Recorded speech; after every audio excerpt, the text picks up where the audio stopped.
Wanna factory reset your Sansui Smart TV with webOS and restore it to its original factory settings? So here's how to erase all data and set up your TV like new again.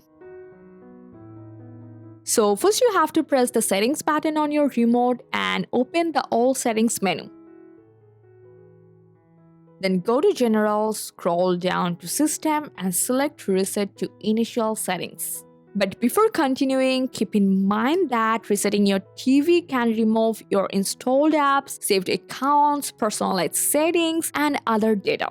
So the first option will reset everything on the TV, and the second option reset the TV while keeping your network settings. So if you want your TV to be just like it was when you first took it out of the box, just have to choose the Reset All option. So now you just have to wait for the reset process to finish. TV will restart automatically and you will then see the welcome screen again. Just press OK button here to start setting it up from scratch. So if you need any help setting up your Sansui TV for the first time, be sure to check out our dedicated first time setup video for a complete setup step-by-step guide. And that's it. You have successfully factory reset your Sansui TV. Thanks for staying tuned with Fixes 9 till then.